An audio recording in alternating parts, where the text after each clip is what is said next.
Meus amados irmãos, que alegria estar aqui com vocês nessa manhã, essa manhã abençoada.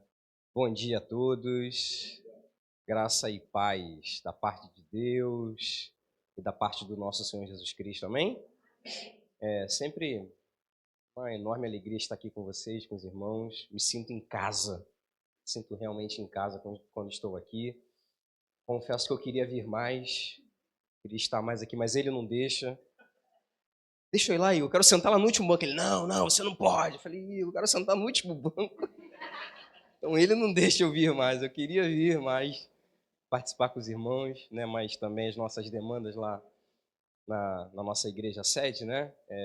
Nos limitam de estar visitando mais as outras igrejas, né? Esse ano passado, nós assumimos a liderança do departamento de homens da igreja, né? Então, para a gente, o sarrafo subiu, né? A responsabilidade está bem maior. Liderar jovens é uma dinâmica, liderar homens, muitos, 99% casados, chefes de família, alguns até mais velhos do que eu, né? Então, tem sido uma responsabilidade muito grande. Que os irmãos venham orar por nós, para que o Senhor continue nos dando graça e unção a cada dia. Amém? Alegria ver sempre a igreja linda, sempre bonitos, elegantes. Vira aí para o irmão do teu lado e fala para ele assim, você hoje caprichou, irmão. Você hoje caprichou, hein? Você está mais lindo do que semana passada. Fala isso para ele, você está mais bonito que semana passada. Glória a Deus, amém? Querido, sem demoras, o Igor, perguntei ele quanto tempo eu tenho, ele falou o tempo que eu quiser. Isso não é legal falar para um pregador, isso não é bom falar para um pregador, né? Mas abre a sua Bíblia aí. Na carta, ou epístola que Tiago escreve, fica lá no Novo Testamento, dentro das epístolas gerais, Tiago aí é a segunda epístola depois de Hebreus. Tiago capítulo 1, alguns irmãos ficaram de pé, vou pedir para toda a igreja, em reverência à palavra, se colocar em pé. Tiago capítulo 1, eu quero ler apenas o versículo 4 com os irmãos. Amém? Epístola de Tiago, capítulo 1, versículo 4. Amém? Os irmãos que estão em casa, acompanhando a gente de casa, bom dia para vocês também, graça e paz, que essa unção, que essa graça possa atingir vocês nas suas casas também, em nome de Jesus. Amém?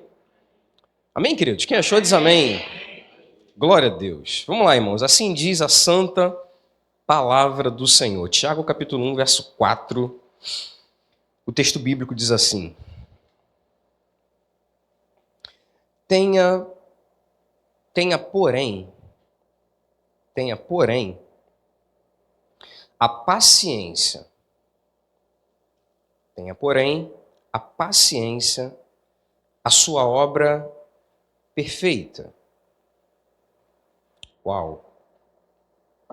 Tenha, porém, a paciência, a sua obra perfeita.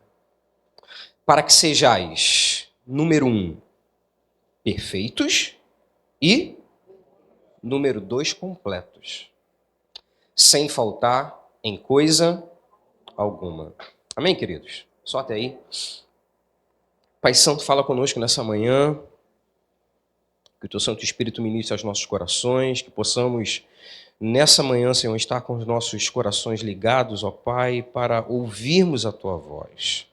A Tua doce voz, ó Pai. Que acalma a nossa alma, Senhor. Que nos tira, ó Pai amado, das preocupações, ó Pai, das ansiedades, ó Pai, em que estamos vivendo. Que a Tua voz nessa manhã, Senhor, possa nos abençoar, nos orientar e nos guiar, Senhor. Tem misericórdia da minha vida, Senhor, que eu diminua e que Tu cresças, em nome de Jesus. Amém e amém, Senhor. Glória a Deus. Você pode tomar o seu assento, irmão?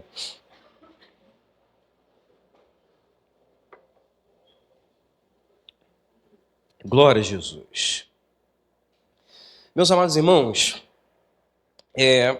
sempre quando leio a Bíblia, quando estou meditando na palavra do Senhor, eu sempre faço um exercício que, para mim, pessoalmente, me ajuda muito. Eu sempre estabeleço uma linha, né?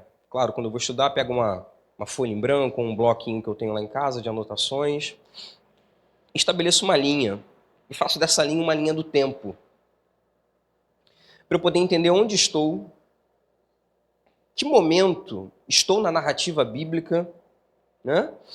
Para eu poder fazer a correta interpretação do texto e minimizar qualquer equívoco, né, na interpretação, na assimilação daquilo que o texto proposto está querendo me dizer. A Epístola de Tiago, dentro dessa linha do tempo, ela foi escrita aproximadamente por volta do ano 58, 60 depois de Cristo. Historiadores eles chegam nessa conclusão, nessa média, né?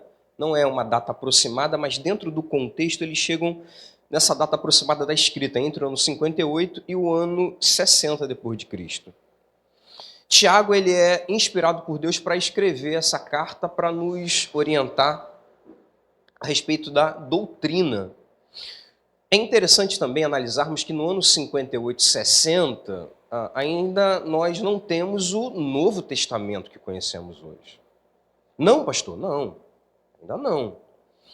No ano 58, ano 60, a Bíblia, né, canonizada, que passa pela regra do cânon, inspirada por Deus, né, escrita pelo homem, mas inspirada pelo Espírito Santo, a Bíblia ali é o Antigo Testamento ainda. Embora Jesus já tinha vindo, estabelecido seu ministério, a Bíblia ainda não era o Novo Testamento, né? A gente vai ver o escrito de Mateus por volta do ano 50, 54, já sendo escrito, redigido. A gente vai ver o escrito de João Marcos dentro do contexto escrito e redigido também, mas eles ainda não assumem o papel de cânon, né? O papel de escritura sagrada ali. Ainda não.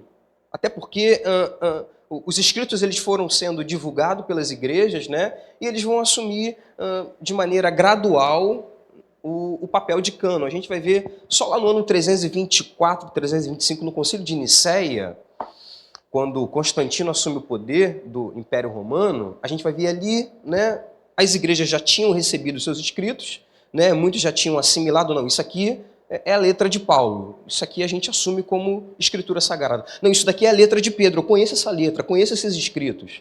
Então a gente vai ver o Novo Testamento sendo, ao longo do tempo, né, assumindo esse papel de escritura sagrada. Amém, querido? Está claro isso? Né? Então, Tiago aqui no ano 60, mesmo com a tônica maior do Antigo Testamento ainda ditando as regras, Jesus ele estabelece agora uma nova doutrina, que é a doutrina da graça. Jesus ele não vem abolir a lei, pelo contrário, ele vem dar uma amplitude no conhecimento da lei. Né? Dentro da lei, um exemplo bem rápido, dentro da lei o texto vai dizer que se um homem adulterar com uma mulher, ele deve ser morto, apedrejado, o homem e a mulher. Na doutrina da graça, Jesus traz uma amplitude maior. Jesus fala, olha só, você não precisa nem chegar a cometer o ato. Não precisa nem chegar a cometer o ato. Na graça, só você pensar, você já cometeu o adultério. Então, uau! Me parece que apertou mais. Muitas pessoas falam que a graça aliviou mais. Não, eu acho que é o contrário, né, irmãos? A graça cada vez mais nos aproxima de Deus, é um favor não merecido, entendemos tudo isso, mas dentro da dinâmica, apertou mais as coisas para a gente. Né? Nos aproxima até porque Deus, na graça, ele vai olhar muito mais. Se na lei ele já olhava o coração, na graça essa dinâmica é muito maior. Você está aqui comigo, irmão? Amém? Então, Tiago, ele é prático. Tiago é o evangelho sem muito rodeio, sem muito floreio. Ele é muito direto. Né? Dentro da sua carta, ele vai dizer muitas coisas, muitos conselhos que a gente, dentro do nosso cotidiano, a gente toma, né? A gente entende. Ele diz, sujeitai-vos, pois, a Deus, resistiu o diabo, ele fugirá de vós. Prático, sem muito rodeio. Né? Ele diz, todo homem seja pronto para ouvir, tardio no falar, tardio para se irar. Prático, simples e prático. E tantas outras orientações que ele vai trazer para essa igreja, que agora estamos na doutrina da graça, ainda não temos um Novo Testamento ainda reconhecido pela liderança, mas nós temos os ensinos de Cristo. Aqui, queridos, dentro do ano 58, ano 60, da escrita, nós vamos ver muitos cristãos que foram dispersos, que saíram de Jerusalém, muito por conta da perseguição que aconteceu depois do martírio de Estevão. Depois, em casa, se você ler no livro de Atos dos Apóstolos, no capítulo 7, você vai ver um grande homem de Deus, um homem de uma enorme sabedoria, um homem de uma enorme unção que era Estevão. A Bíblia diz que Estevão pregava e as pessoas eram comovidas com a sua pregação. Estevão fazia maravilhas no meio do povo, sinais e maravilhas, mesmo sendo consagrado para servir as viúvas. Amém, queridos? A instituição do diaconato, a partir ali de Estevão, de Filipe, de tantos outros que foram separados ali, foi, no primeiro momento, para servir as viúvas. Para, no primeiro momento, suprir uma necessidade onde os apóstolos, ao irem pregando por vários lugares, eles não conseguiam suprir. E aí, Estevão, junto com outros 6 irmãos, eles são selecionados para suprir essa necessidade do auxílio às viúvas, o auxílio aos idosos e às pessoas mais carentes da igreja naquela época. Estevão, ele não se limita à unção que foi derramada sobre a vida dele para servir as viúvas e os mais idosos. Ele poderia, talvez, ficar num lugar de conforto. É só para servir as viúvas? Não vou nem estudar a Bíblia. Só ali um consolo para as viúvas já está muito bom. Você entende isso, irmão? Uma pessoa mais idosa, só a tua presença ali, não precisa falar nada. Quando minha avó era viva, quando eu ia na casa da minha avó, só ali estar do lado dela, ela já ficava feliz, né? Com a minha presença ali. Às vezes, não era nada, só a presença já é o suficiente. Estevão poderia parar nesse lugar de acomodação. Não vou talvez nem me dedicar. Mas Estevão, ele vai na contramão daquilo que foi ministrado sobre a vida dele. Já que é para servir as viúvas, então fica aí, nesse lugar de conforto, mas não, ele busca a palavra, ele estuda, ele se dedica ao ponto de, a Bíblia vai relatar lá em Atos capítulo 6, que muitos sinais e maravilhas se faziam pela vida de Estevão. Era um grande homem. Era alguém que servia as viúvas, mas era alguém que fazia mais. Aleluia. Aleluia. Meu amado irmão, Deus te chama para você fazer mais. Mais, faça mais. Faça mais. E aí Estevão, ele vai crescendo, crescendo, crescendo, e aí quando a gente cresce, automaticamente as pedradas virão. Isso é fato. Eu falo no seminário, pastor, unção traz problemas. Unção traz problemas. Unção traz credibilidade. Unção traz a graça de Deus sobre a tua vida. Unção traz o reconhecimento. É muito legal quando a gente ouve de alguém, né? Poxa, você cantou bem hoje, né? Pô, hoje você tocou muito bem. Poxa, hoje eu senti unção na bateria. Hoje eu senti unção na guitarra. É muito legal. Hoje eu senti unção no ensino para os professores. É muito bom isso. O reconhecimento que a unção traz sobre as nossas vidas. Mas, entretanto, todavia, a unção não só traz isso. A unção também traz problemas, inveja. Também são os desdobramentos que a unção na nossa vida produz. E aí Estevão foi invejado, porque ele tinha essa unção sobre a vida dele, né? Foi levado ao concílio, foi acusado injustamente de falar blasfêmias, Estevão foi morto. Na perseguição de Estevão, na morte de Estevão, muitos cristãos vão sair de Jerusalém. Porque Jerusalém estava muito bom, estava confortável em Jerusalém. Em Jerusalém, o Senhor multiplicava os pães. Jerusalém, a igreja tinha tudo em comum. O texto lá de Atos capítulo 4 é um texto que me chama muita atenção quando eu leio. A Bíblia vai dizer que ninguém dizia que coisa alguma do que possuía era sua própria. Mas o texto vai dizer, todas as coisas lhes eram comuns. Essa semana lá na igreja eu ministrei na oferta. O momento de oferta é um momento que a gente tem para a gente demonstrar se aquilo que eu tenho, se aquilo que eu recebo, se é meu ou se é nosso. E aí eu falei com os irmãos lá, né? Queridos, criança fala é meu. Adulto fala é nosso. Minha filha, minha bebezinha, pega meu telefone, pega qualquer coisinha nossa, na hora de eu pegar de volta, né? Na hora de eu reaver o bem, de reaver aquele bem adquirido, filha, dá pro papai. Ela, não, papai é meu. Falei, filha, é nosso, né, filha? Pode até ser seu um dia, só seu. Mas enquanto o papai está aqui, é nosso, vamos dividir? Eu estava trazendo essa mesma tônica com a igreja essa semana, falando sobre dízimos e ofertas, né? Porque a igreja, lá de Atos dos Apóstolos, era uma igreja que compartilhava. Eles tinham tudo em comum. E aí, na morte de Estevão, eles saem dessa zona de conforto. Foi provisão do próprio Deus. Deus, em Atos 1:8, Jesus, ele deixou para a igreja um cronograma. Ele diz, mas recebereis a virtude que há de vir sobre vós e ser-me-eis minhas testemunhas. Testemunhas ali no grego é mártires.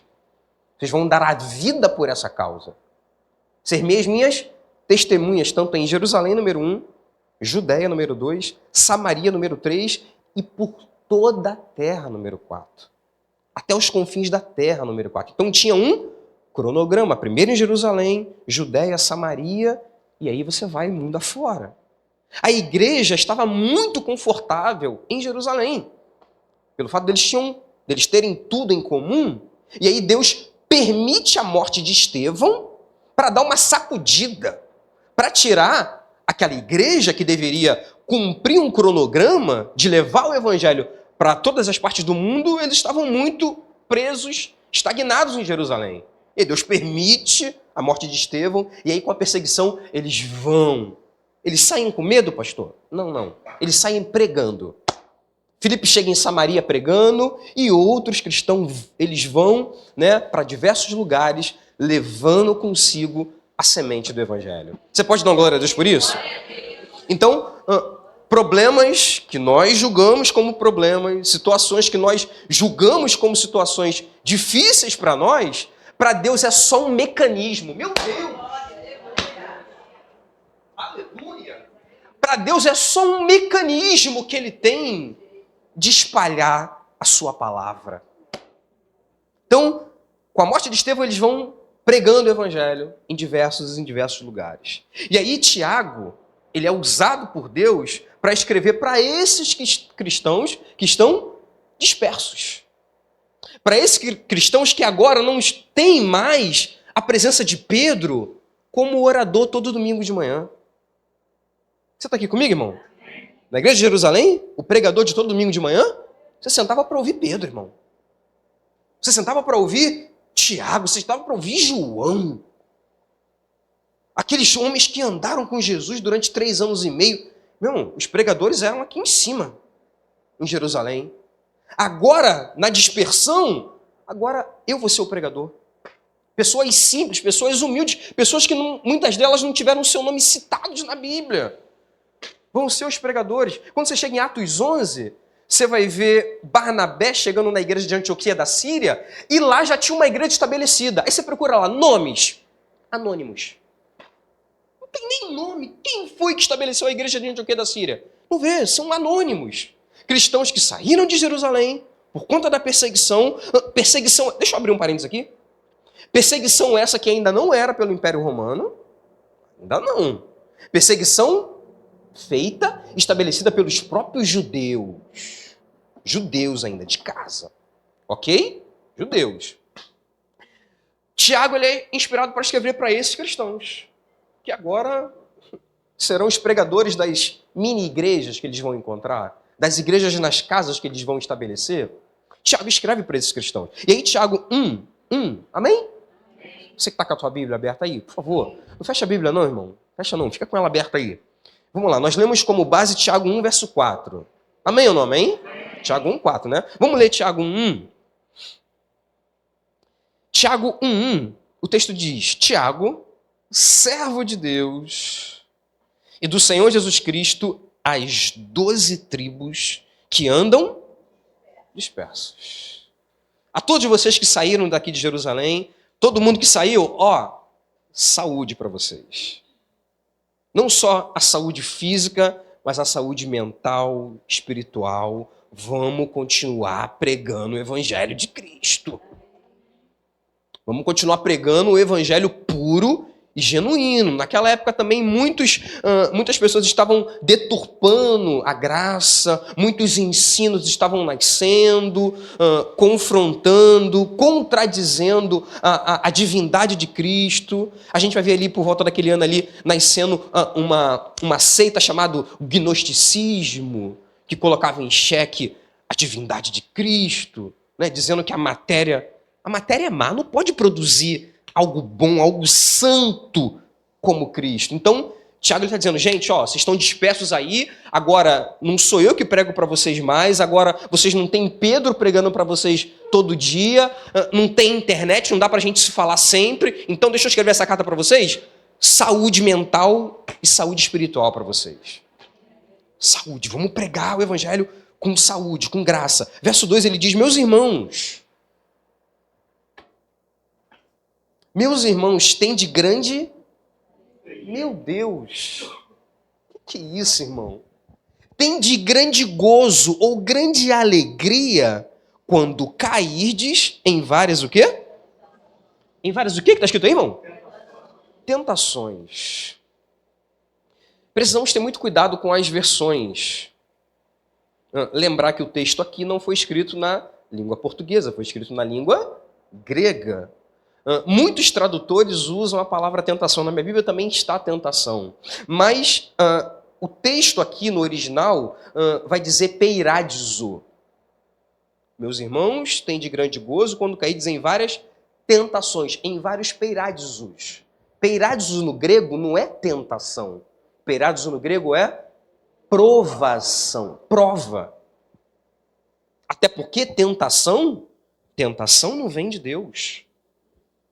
Tentação tem a ver com a nossa natureza pecaminosa. O próprio Tiago, mais à frente, vai dizer, aqui no capítulo 1, depois em casa você leia, né, ele diz assim, ninguém sendo tentado, diga de Deus sou tentado, porque Deus não pode ser tentado pelo mal e a ninguém tenta. Mas cada um é tentado quando atraído pela sua própria concupiscência. Aí ele traz para a gente uma escala, né? Uma escala gradativa do pecado.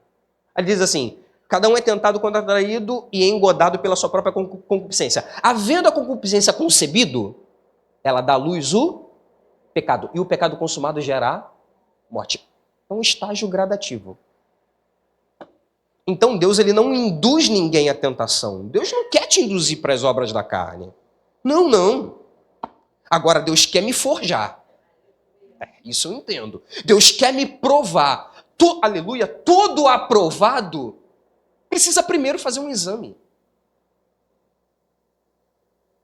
Você está aqui comigo, irmão? Para eu poder ser aprovado, eu preciso me submeter ao exame, à prova. Se eu não me submeter à prova, não posso ter o título de ser alguém aprovado por Deus. Todo conquistador passa primeiro pela fase da dor. Conquista, dor. Meu Deus! Toda conquista, toda prova, eu preciso passar por um estágio para aí sim eu receber a habilitação da parte de Deus.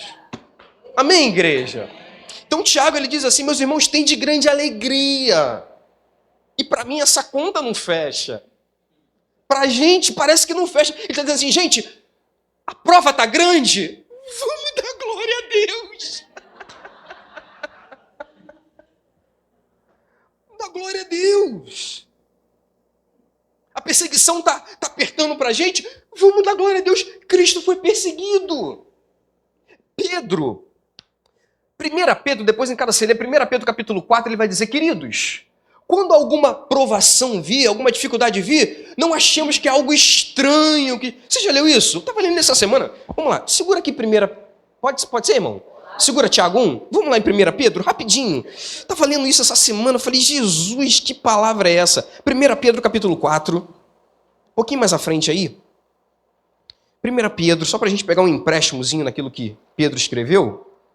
1 Pedro capítulo 4, versículo 12. Irmão, sei lá, marca aí, se você tiver um marca-texto, guarda esse versículo aí no teu coração. 1 Pedro, capítulo 4, versículo 12. O texto vai dizer: Amados, não estranheis a ardente prova. A ardente o quê? Prova. Para eu ser aprovado, eu preciso passar pela? Ok. Não estranheis a ardente prova que vem sobre vós, para vos tentar, para vos aprovar. É o que ele está querendo dizer. Ok? Como se coisas... Meu Deus! Como se coisa estranha vos acontecesse, mas alegrai-vos. Olha isso, irmão. Alegrai-vos no fato de serdes, meu Deus, participantes das aflições de Cristo. Irmãos, Deus quer te dar uma casa boa? Quer. Deus quer te dar um carro bacana? Quer. Deus quer te dar um emprego legal? Quer. O melhor de Deus para essa terra é para nós. Amém ou não amém? Amém. Mas, meu Deus, o normal, o trivial para nós cristãos é uma vida de luta. É uma vida de prova que contrasta com a tal doutrina da prosperidade que é muito pregada hoje, irmãos. Pedro está dizendo assim pra gente, ó, essa prova que está vindo sobre vós não é nada estranho. Tipo assim, tá tudo normal, tá, gente? Tá tudo normal. Já que servimos a Cristo, estamos indo na contramão do mundo. Se estou indo na contramão, automaticamente a força da correnteza está vindo contra mim. Então, aleluia, ser crente é viver uma vida de provação, irmão. Às vezes nós somos iludidos, né? Sim, pelo carro bacana, pela casa legal, por uma vida boa e confortável, e a gente acha que prova não condiz com o crente, prova combina com o crente. Desculpa, irmão, talvez essa não seria a palavra que você queria ouvir. Essa manhã, pô, o Igor, pastor Pedro, traz um pregador legal, a gente quer ouvir vitória. Mas, irmãos, essa é a palavra que Deus colocou no meu coração. Amém? Embora as bênçãos dele, que ele tem cada dia mais para nos dar, a gente não pode anular, né, o quesito tribulação, prova, que constantemente vai fazer parte da nossa vida até a vinda de Cristo. Amém, irmãos?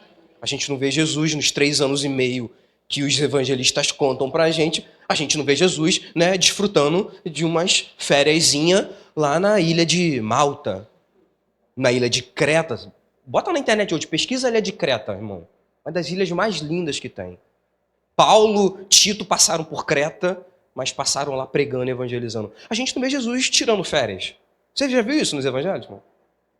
A gente tira, é bacana a gente tirar. É legal pra gente, faz parte. Mas a gente não vê Jesus nos 3 anos e meio parando. Deixa eu descansar um pouquinho. A gente vai ver ele dormindo num barco, irmão. Uma travessia de um lugar para o outro, porque ele está cansado. Atender pessoas cansa. A dinâmica do pastor, né, pastor Pedro? Essa semana eu fui fazer um gabinete na casa de uma irmã com um filho dela que está afastado dos caminhos do Senhor há um tempo. Pastor, o senhor pode fazer um gabinete com meu filho? Posso. Falei, irmã, traz ele aqui na igreja, marca. Pastor, o senhor pode vir na minha casa? Falei, irmã, minha vida está bem corrida, mas a irmã nunca me pediu isso. Falei, vou lá. E aí, irmão, cansado do trabalho, me desloquei para lá na casa da irmã. Graças a Deus foi uma bênção lá. Deus mudou, né? Lágrimas na vida daquele garoto lá. Foi muito gratificante para ver. Mas cansa, irmão. Cansa. Então, queridos, a tônica que Pedro está querendo dizer para a gente e que Tiago está querendo dizer para a gente é, gente, vamos ficar felizes. Vamos ficar alegre. Contente quando estivermos passando por muitas tribulações. Vamos voltar para Tiago. Tiago 1, verso 2. Meus irmãos, tem de grande gozo, grande alegria quando cairdes em várias o quê? Tentações aí, mas no original é provações. Se passo pela prova, é porque Deus está querendo me aprovar. Amém? Amém. Então, verso 3 ele diz, sabendo que a prova Aí a tradução fica melhor. Sabendo que a prova da vossa fé produz a paciência. Sabendo que a prova da vossa fé, quer dizer, o produto que vai ser extraído da vossa fé será a paciência. E aí vamos voltar de novo dentro do contexto aqui. Se estamos no ano 58, 60 depois de Cristo, nós estamos 30 anos, né, arredondando para cima, aquela velha margem do Ibope, né? 2 anos para baixo, 2 anos para cima, não vai alterar muito. Estamos a 30 anos depois da morte, ressurreição e ascensão de Cristo. Amém? Amém. 30 anos depois. Se Jesus morreu no ano 30, 33, estamos no ano 58, 60, 30 anos depois. Ok? Fazendo a linha do tempo sobre a vida de Jesus, a gente entende que Jesus nasceu em Belém, a gente entende que ele foi para o Egito, ficou alguns anos no Egito, porque Herodes procurou a morte, né? Procurou matar o menino, ele não consegue chegar no lugar onde Jesus está, porque o diabo não é onisciente. Amém, queridos? Amém. O diabo ele tenta pegar as informações que ele vê no mundo espiritual. Ele vê anjo passando, ele vê anjo. Opa, calma aí, está acontecendo alguma coisa. O diabo, aleluia, não tem a visão do macro como Jesus tem. Amém ou não amém? Amém. Jesus vê tudo, ele controla tudo, é o grande administrador. Aleluia. É o grande gestor do universo. Jesus faz isso. O diabo, pelo fato dele não ter esse atributo que só Deus tem, que é a onisciência, o diabo não sabe tudo, mas ele está atento, o diabo fica atento. Pedro ele vai dizer, 1 Pedro capítulo 5, ele vai dizer, meus irmãos, sede sóbrios, porque o diabo vosso, o quê? Que isso, meu pastor? Seu. O diabo vosso adversário anda em derredor. A Bíblia diz no Salmo 34 que o anjo do Senhor, ele acampa-se ao redor. Aqui do meu ladinho, do meu redor, o anjo do Senhor está aqui. Amém ou não amém? Amém. Mas num perímetro um pouco mais distante está o diabo. Sede sóbrios, vigiai, porque o diabo vosso, seu, vosso adversário, anda em derredor, buscando a quem possa tragar. Então o diabo ele fica ali. Ele não sabe o que está passando no teu coração, mas ele vê as tuas ações. Ele vê quando alguma coisa acontece no trabalho que aquilo te irrita. Ah, então a fraqueza dele é essa aqui. Amém? Ele não sabe o que está aqui. Teu coração, só o Espírito Santo sonda e conhece. Mas o diabo ele é observador. Ele olha. Ele fica ali no derredor, pertinho, vendo. Se eu fizer isso aqui, então ela vai ficar irritada? Então se eu falar assim, ele vai ficar irritado? Ele observa. E aí ele usa esses detalhes que a gente dá, né? Essas fraquezas que a gente demonstra para ele chegar e vir com a tentação. Então aqui, queridos, quando lá em Herodes, ele não conhece ainda o endereço de Cristo, ele vai e manda matar todas as crianças que estavam lá em Belém, de 2 anos para baixo. Ok? Aí Jesus vai lá para o Egito. Depois de um tempo, morre Herodes, aí o anjo vai e fala com José. Em sonhos fala, José, volta, porque aqueles que procuravam a morte do menino agora já morreram. José volta, e ele não volta para Belém, ele já vai para Galileia, né? Região da Galileia, na cidade de Nazaré, e fica lá. Aldeia de Nazaré, melhor dizendo. E fica lá durante anos, e Jesus vai crescer ali. A gente vai ver durante toda a narrativa dos evangelistas, né? Tanto Mateus, quanto Marcos, quanto Lucas e João, nós vamos ver 3 anos e meio de vida ministerial de Cristo. A gente vai ver relatos esporádicos como Lucas capítulo 2, você vai ver Jesus com 12 anos, indo ao templo para celebrar uma festa, que lá no texto não menciona qual é a festa, mas você vai ver ali Jesus com 12 anos. Então a Bíblia mostra Jesus nascendo, Jesus com 2 anos aproximadamente, Jesus com 12. Depois a gente tem uma grande lacuna, um grande ato na narrativa bíblica. A gente vai ver lá em Lucas capítulo 3, verso 23, o Lucas dizendo, e era Jesus da idade de 30 anos, como se cuidava, filho de José, e aí ele começa o ministério. ele com 30 anos é batizado. Então, dos 12 até os 30, a gente tem aí 18 anos de uma completa interrogação, sem saber o que Jesus fez nesses 18 anos. Nós vamos ver os evangelhos relatando 3 anos e meio de vida ministerial de Cristo. E aí, nesses 3 anos e meio que ele desenvolve a doutrina da graça, a gente vai ver Cristo, no final dos evangelhos, morrendo, ressuscitando, liberando uma promessa. Gente, fica em Jerusalém, até que do alto vocês sejam revestidos com poder. Atos 1, no versículo 8, como a gente já citou, ele vai dizer, vocês vão receber poder ao descer sobre vós o Espírito Santo, né? Já conhecemos o texto. E aí Jesus, ele fica, depois de ressurreto, 40 dias aqui na terra. Amém, irmãos? Amém. Atos 1, verso 3, né? 40 dias depois da sua ressurreição, ele fica na terra ainda para mostrar que a evidência da ressurreição não era algo falso, não era uma fake news, era algo verídico. Jesus ressuscitou. E embora uma tentativa muito perniciosa, né, de sufocar a ressurreição de Cristo, os judeus subornaram, acho que você já leu esse texto bíblico, né?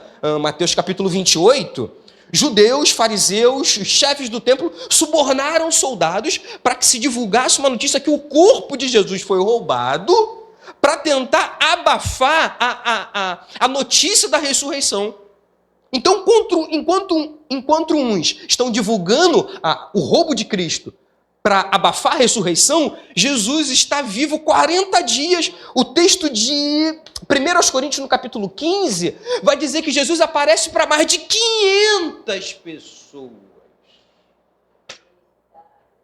Então, Jesus, depois de ressurreto, Igor, ele não tem pressa nenhuma de voltar para o céu.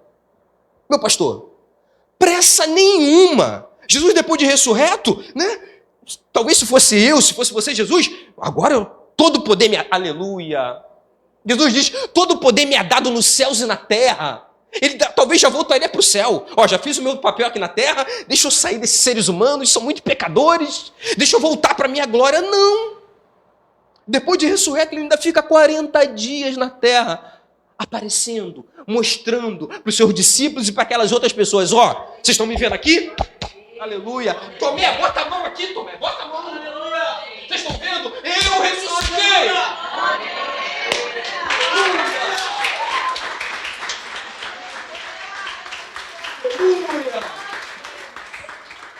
Ele fica na terra mais 40 dias para mostrar, estão espalhando por aí que o meu corpo foi roubado. Vocês estão me vendo vivos aqui.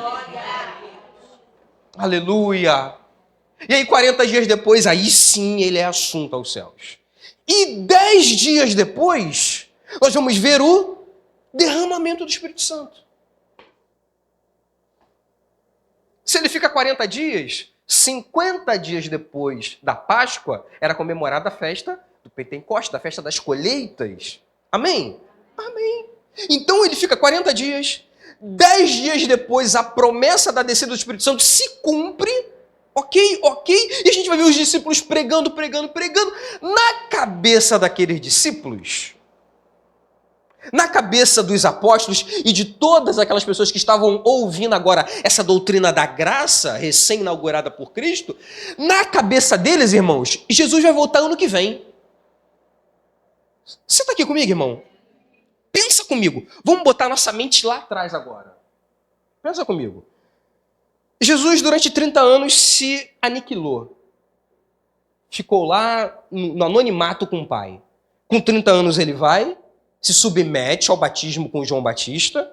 Amém ou não amém? Amém. Ele não precisava, tá? Porque batismo não é morte do velho homem e uma nova vida para Cristo? Amém ou não amém? Qual pecado Jesus tinha? Não precisava, mas mesmo assim ele se submete.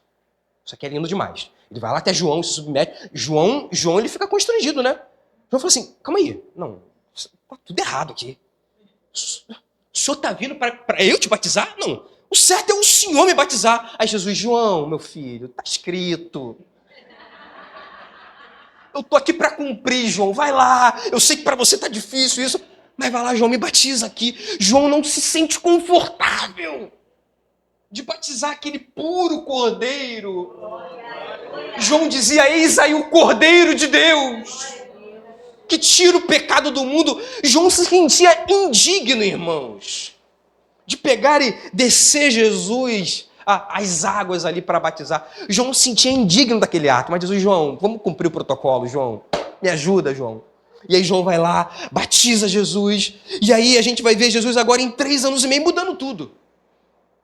Um ministério rápido de Cristo. No primeiro ano de Cristo, já tentaram matar ele. Se você ler Lucas capítulo 4, a primeira pregação de Jesus. Irmão, depois leia Lucas 4. Um exercício para você para casa. A primeira pregação de Jesus na sinagoga, a Bíblia diz que tentaram levar ele num monte para jogar ele do alto do monte. 30 anos ele espera para começar a pregar. Na primeira pregação, já tentam matar ele. Quem, pastor? Romanos? Não. De casa. Perseguição começa primeiro em casa, dos de dentro, né? E aí ele vai no ministério dele, vai crescendo, pregando. 3 anos e meio aproximadamente ele morre. Morre, ressuscita, muda, né, a vida de 12 homens e de muitas pessoas, muitos outros discípulos. Depois ele fica 40 dias aqui com a gente na terra e tal, né, tornando verídica a evidência da ressurreição, mostrando que realmente ele venceu a morte. Depois ele promete que o Espírito Santo vai descer, ele cumpre a promessa. 10 dias depois o Espírito Santo desce na cabeça daqueles primeiros cristãos. Você está aqui comigo, irmão? Na cabeça deles, cara, ele vai voltar no que vem. Tanto que o Evangelho de Mateus, ele só é escrito lá no ano 55, irmãos. Aproximadamente. Então, do ano 30 da morte de Cristo até o ano 55, eles não pararam para escrever nada. Por quê? 2 coisas. Primeiro, eles não viram Jesus escrevendo nada. Você está aqui comigo, irmão? Não viram. Irmãos, em 3 anos...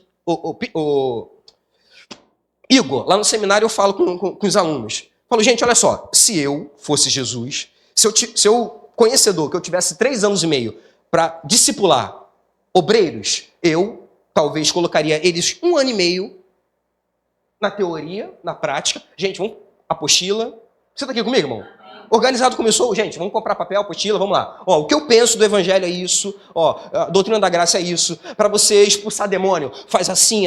Para você multiplicar pães, ó, tópico 1. Eu sistematizaria, né?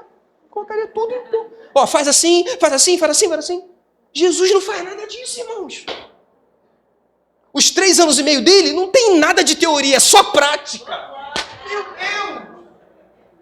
São 3 anos e meio de pura prática, não tem nada de teoria. Ele não bota os caras na sala de aula, irmãos. Eles não viram Jesus escrevendo, eles viram Jesus fazendo. A gente tem, irmão, isso é tão forte, Igor, que dentro dos evangelhos a gente só tem um único relato. Isso aqui é forte, pastores. A gente só tem João capítulo 8... Acho que você vai lembrar do texto, né? Jesus indo no templo, os fariseus trazem uma mulher, pega no próprio ato no adultério, para você ver a sociedade machista da época. Se ela está adulterando, ela está tendo relações com um homem que não é o marido dela. Logo, o homem também está cometendo adultério, porque está cometendo relação. Por que não trouxeram um homem? Para você entender a sociedade machista da época, ok? Trazem essa mulher até Jesus, pega no próprio ato adulterando, e aí eles trazem... Jesus, ó, na lei... Você não veio para cumprir a lei? Veio, né? Na lei está escrito que essa mulher tem que ser apedrejada. O que Jesus faz, irmão? Ele não... Calma. No primeiro momento ele não faz nada. Ele não responde à pressão daquela imposição que estava sendo colocada sobre ele. Ele não fala nada no primeiro momento. Aí os caras insistem, Jesus se abaixa e faz o quê? Escreveu o quê? Até hoje eu não sei. Até hoje eu não sei. Eu já vi gente falando, escreveu o pecado dos caras. Ó, não dá pra gente saber. A gente vai ver um momento único na Bíblia que Jesus escrevendo alguma coisa e até hoje a gente não sabe o que é. Então Jesus passou 3 anos e meio não escrevendo, não dando teoria, não fazendo apostilas, não. Jesus passou 3 anos e meio de prático, evangelho de pura prática. E foi isso que eles viram. E aí a gente vai ver no ano 58, a gente não tem ainda, ou no ano 55, que é o escrito de Mateus, a gente só vai ver os caras trabalhando, fazendo. Eles não estão parados, preocupados em escrever. Não, pastor. Porque na cabeça deles, Jesus vai voltar ano que vem. Ele mudou o mundo em 3 anos e meio. Tudo que ele falou, ele fez em 3 anos e meio. Prometeu o Espírito Santo. O Espírito Santo veio 10 dias depois. Cara, vamos trabalhar porque Jesus está voltando. O próprio apóstolo Paulo, queridos. Se você vê em 1 Tessalonicenses, o apóstolo Paulo fala assim, gente, falando sobre a vinda de Cristo, ele vai dizer assim, nós, os que ficarmos vivos. O próprio apóstolo Paulo se inseria dentro do contexto da volta de Cristo. Porque para eles foi tudo muito rápido, irmãos. Ele veio, mudou o mundo em 3 anos e meio, 10 dias depois o Pentecoste veio, o Espírito Santo desceu. Ok, vamos escrever? Não, vamos fazer. Atos 1 vai dizer que Jesus fazia e ensinava. E foi debaixo dessa tônica que eles andaram, que eles desenvolveram o ministério deles. Então não foram preocupados em escrever, eles se preocuparam em fazer, ganhar almas, dividir. Irmãos, eles dividiam propriedades, irmãos. Pensa nisso, irmão. Imagina, você chega na igreja, você tem uma casa própria, e você senta do lado de um irmãozinho, irmão, tá tudo bem? Poxa, irmão, não tá tudo bem não. Essa semana eu moro de aluguel e não consegui pagar, e aí o inquilino veio e pediu a casa. Então o irmão está sem casa, vou fazer o seguinte, eu vou vender minha casa essa semana. Olha que coisa forte. Isso aqui é forte, hein? A irmã está sem casa, foi despejada, porque não conseguiu pagar o aluguel. Foi o seguinte, eu moro numa casa que custa 200 mil, tá, irmã? Vou vender minha casa, vou comprar uma casa de 100 mil para mim, e os outros 100 mil a irmã compra uma casa para a irmã. Era esse o nível do evangelho de Atos 1.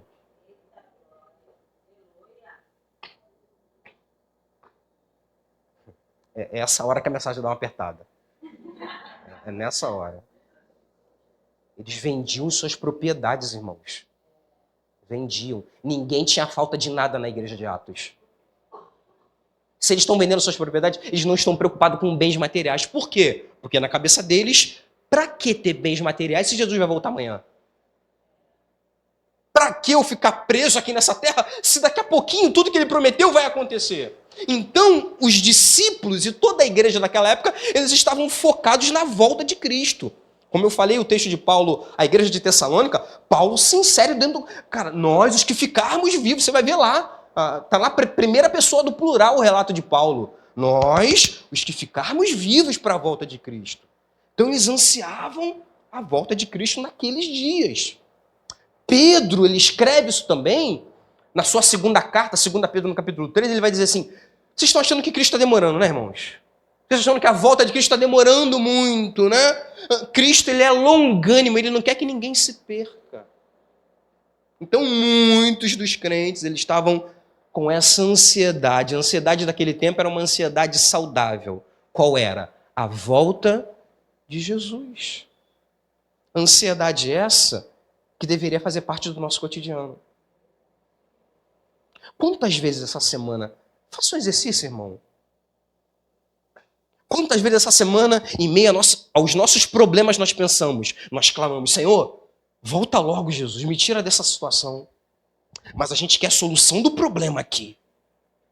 A gente não pede, Senhor, volta, Jesus. Fala a verdade, quantas vezes? Quantas vezes esse ano nós falamos, Maranata, meu Deus. Maranata, volta, Jesus. Fala a verdade. A gente quer as bênçãos materiais, a gente quer as bênçãos que essa terra produz, e a gente cada vez mais estamos desconexos do céu. Desconexos da ansiedade. Se tem uma ansiedade boa, era a ansiedade que esses discípulos viviam aqui. Qual a ansiedade, pastor? Volta, Jesus. Volta. O apóstolo Paulo escreve, Maranata. Maranata, a hora vem, Senhor Jesus. Maranata, volta logo. Jesus, volta, volta, volta, volta, volta. Essa era a ansiedade dessa igreja. Pedro fala, gente, vocês estão achando que a volta de Jesus está demorando? Muita calma. Jesus não quer que ninguém se perca. Pedro escreve isso. E aqui Tiago, dentro da mesma tônica de Pedro, ele está dizendo, gente, vamos ter a paciência, a sua obra perfeita. Aí a gente chega no versículo 4, proposto para essa manhã. Tenha, porém, a paciência. A sua obra perfeita. Vocês estão muito acelerados para que Jesus volte? Ok. Mas vamos continuar pregando. Enquanto ele não voltou, vamos continuar fazendo o que ele nos mandou fazer. A paciência, volto a dizer, era uma paciência saudável. A ansiedade, melhor dizendo, era uma ansiedade saudável, porque a ansiedade era da volta de Cristo. Eles estavam ansiosos por isso. Dividiam, vendiam casas por isso. Não estavam apegados aos bens materiais por isso. Porque eles queriam a volta de Cristo mais rápido. Porque Jesus mostrou para eles que foi tudo muito rápido. E aí vem Tiago, vem Pedro, gente. Vamos ter paciência. Vamos acalmar. Vamos suportar a pressão. Tenha, porém, a paciência, a sua obra perfeita. Naquele tempo, queridos, essa era a grande ansiedade deles. Só que no nosso tempo hoje, nós somos contagiados pela tecnologia do nosso tempo. Teu celular, quanto mais rápido ele for, melhor pra gente. Amém ou não amém? Nosso carro, quanto mais potente ele for, melhor pra gente. Amém ou não amém? Quanto mais potente, melhor. Qual é o torque, pastor? Qual o torque dele? É o quê? 1.0? 1.0 turbo? Pô, esse que eu quero, pastor. De 1 a 100, quantos segundos? Pô, 8 segundos de 1 a 100? Pô, esse carro é que eu quero. E o telefone? Qual é o processador dele? É isso aí que eu quero. O computador? É esse que eu quero. Quanto mais rápido pra gente, melhor. E às vezes nós, meu Deus, transferimos isso para Deus. Transferimos essa celeridade do nosso tempo, que cada vez mais nos acelera. Amém ou não amém? Ninguém quer ficar parado hoje, irmão. Todo mundo correndo o tempo todo. Agilizando o tempo todo. E aí Tiago vem, gente, calma aí. Jesus veio em 3 anos e meio, viveu, morreu, ok. 10 dias depois da sua ascensão, o Espírito Santo veio. É isso aí, legal. Foi tudo muito rápido, mas pra gente, vamos ter calma. Tenha, porém, a paciência, a sua obra perfeita. Às vezes achamos que Deus vai nos responder na mesma velocidade que o teu iPhone processa uma informação. Achamos que a resposta vai vir na mesma velocidade que o teu computador processa um dado, uma transferência. Achamos que o sinal de Deus vai vir, a resposta de Deus vai vir, sabe, na mesma velocidade que a gente acelera o nosso carro. Que a gente toma uma decisão hoje, de uma transferência, de algo do tipo. A gente associa, a gente faz essa mesma associação. Senhor, me responde rápido, tá, Jesus? Calma aí. Quem é Deus? O apóstolo Paulo vai dizer em Romanos capítulo 10, ele diz assim, vem cá, porventura não tem um oleiro, um dos textos mais lindos da Bíblia, porventura não tem um oleiro poder sobre o barro para fazer da mesma massa, um para a honra, outros para a desonra? Ele diz, quem é você que a Deus replicas? Às vezes nós achamos que Deus tem que, olha só, tem que nos responder da mesma rapidez que o nosso celular responde, que o nosso carro nos responde. A gente assimila, a gente transfere isso para Deus. O céu tem que responder rápido, calma. Vira para o irmão do teu lado, fala, meu querido, vamos ter calma.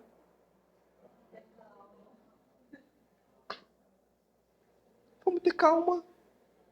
Tenha, porém, a paciência, a sua obra perfeita. Vamos ter calma, vamos esperar.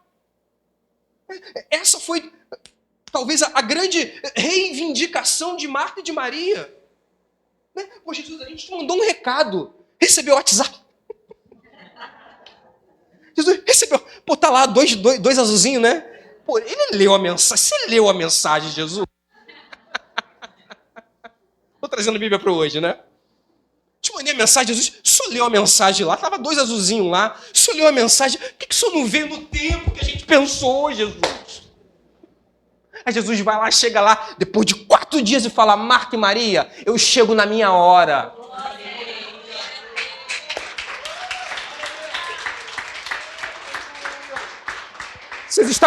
aleluia, vocês estavam com pressa que eu chegasse no tempo de vocês. Se eu chegasse no tempo de vocês, eu curaria Lázaro. Eu não quero curar, eu quero ressuscitar ele. Aí, às vezes nós nos pegamos nesses grandes questionamentos. Por quê? Por que ele deixa piorar para chegar?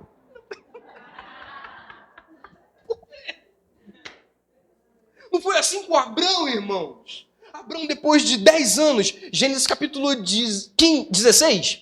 Gênesis 16, a promessa vem para Abraão em Gênesis 12. Ele já está avançado em idade, com 75 anos. Gênesis 16, ele está com 85. Aí Sarai fala, ô Abrão, não sei não, hein? Sei não, esse Deus falou contigo há 10 anos atrás? Não sei não. Vamos fazer o seguinte... Ó, eu tenho a minha serva aqui, se deita com ela, Abrão. Vamos lá, né? Aí eu vou e assumo a criança. A Bíblia diz que Abrão vai e se deita com Agar. Por falta de paciência... Fica aqui comigo, tá, irmão? Fica aqui. Fica aqui. Por falta de paciência de Abrão, ele vai dar à luz a Ismael. Ismael, dentro do contexto bíblico, dentro de toda a simbologia da história de Abraão, Ismael é o filho da pressa. Por conta da pressa de Abraão, até hoje, século 21, a gente vê guerras no Oriente Médio. Vários povos que nasceram, o Igor é historiador, pode falar com mais bagagem do que eu. Muitos povos ali, da Palestina, da faixa de Gaza e tantos outros povos lá. O grande conflito do mundo está ali. Né? Por quê? Porque o homem não teve paciência. Porque o homem não confiou na palavra dada pelo próprio Deus. Amém, queridos? Tiago diz, gente, ó, é isso aí, é para a volta de Cristo, a sociedade é boa, é para Jesus voltar, é legal. É isso aí. Mas vamos ter paciência. Nem sempre o céu, grava isso, nem sempre o céu vai responder na mesma velocidade em que a terra funciona. Muitas das vezes o céu responde rápido, tá? Você vê vários textos na Bíblia que Deus... Você vê lá em 2 Reis capítulo 20, você vê lá quando Isaías chega em Judá, na época do reinado de Ezequias é o rei de Judá na época. Deus libera uma palavra para Isaías e fala assim, ó, fala com Ezequias que ele vai morrer. Isaías vai lá e fala, rei, põe a tua casa em ordem que você vai morrer. Isaías vira as costas, vai embora. Ezequias, vou morrer? Senhor, tem misericórdia de mim, lembra de tudo que eu fiz, como eu estabeleci novamente o culto que meu pai Acais, você lembra de Acais, né? Pai de Ezequias? Lembra que meu pai matava crianças, meu pai estabeleceu trouxe a doutrina pagã para dentro de Israel, eu restabeleci o culto, Ezequias foi um bom rei, eu restabeleci, fiz tudo isso, Senhor, lembra disso? A Bíblia diz que Isaías nem saiu ainda do palácio. Deus fala com Isaías, volta lá. Volta lá. Fala para ele que ele vai ter mais 15 anos. Então, assim, respostas rápidas. O cara orou, Isaías nem saiu do palácio ainda, irmão. Estava dentro ainda ali do perímetro, né? Do palácio, nem saiu. Resposta. O céu tem respostas rápidas também. Amém, tem resposta rápida. Vejo isso em muitos textos na Bíblia. Mas o normal é a gente esperar um pouquinho para a resposta chegar. O normal é a gente confiar em Deus que no tempo certo Ele vai fazer. Marta e Maria estavam acelerados. Jesus vem no nosso tempo. Jesus espera Lázaro. Ele deixa a situação chegar no pior para ele chegar. Pastor, ele não poderia vir antes? Poderia. Se ele viesse antes, a glória seria nossa. Se ele viesse antes, a glória seria do teu intelecto, seria das tuas posses, a glória nunca seria dele. Ele deixa a situação piorar para chegar depois para mostrar para a gente que ele é Deus. Aleluia. Ele deixa a situação chegar no estágio crítico para mostrar para a gente que ele é quem faz. Ele que faz todas as coisas. Ele deixa a coisa chegar no momento crítico para mostrar para a gente que ele tem um poder, que ele tem autoridade, que, aleluia, mesmo, ele diz para Marta, Marta, quem crê em mim, ainda que esteja morto, viverá. Para a gente, para nós, a morte é o fim. Para Cristo, se morrer, ele pode ressuscitar. Porque ele tem poder para isso. Amém, irmãos? Então deixa eu fechar aqui a minha mensagem. Estou vendo a hora correndo. Pastor Pedro, me perdoa. Foi ele que falou. Poder. Tenha, porém, a paciência, a sua obra perfeita, para que sejais, número 1, perfeitos. Uau! Pastor, eu tenho os 9 dons espirituais. Pastor, oro e o enfermo é curado. Pastor, tenho isso. Pastor, eu canto e a igreja chora na hora. Pastor, ainda não é perfeito se não tiver a paciência. Para que sejais perfeitos. Perfeição, a perfeição dentro desse nível da perfeição está contido dentro desse bojo a paciência. Se a paciência não estiver lá, você não é perfeito. Pode ser bom, perfeito não.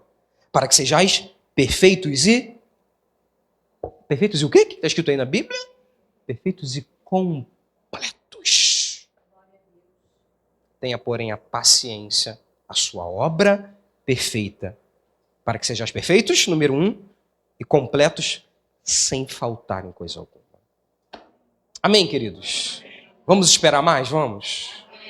Vamos suportar com alegria a dor? Eu sei que não é fácil, tá, irmãos? Não estou pregando algo que é só para a igreja, não. Eu, como pregador, estou sendo o primeiro a ser cortado aqui, dilacerado pela mensagem.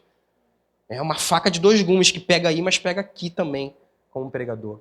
Possamos suportar, irmãos. Suportar com alegria, entendendo que, como Pedro falou, não é nenhuma novidade a luta, não é algo anormal, não. É algo normal de todo crente. Mas tenham, porém, a paciência, a sua obra perfeita. Esperem o meu tempo. Não sejam acelerados, esperem o meu tempo. Não deixem a tecnologia do tempo de vocês mudar, né? E mudar completamente o meu jeito de resposta, a minha maneira que eu tenho de agir e de atuar. Que possamos cada vez mais entendermos a palavra do Senhor e esperarmos o tempo dele. Porque a Bíblia diz em Provérbios que Deus faz tudo, não é algumas coisas não, tudo formoso no seu tempo. A vontade de Deus é boa, perfeita e agradável. Amém, igreja? Deus abençoe a sua vida.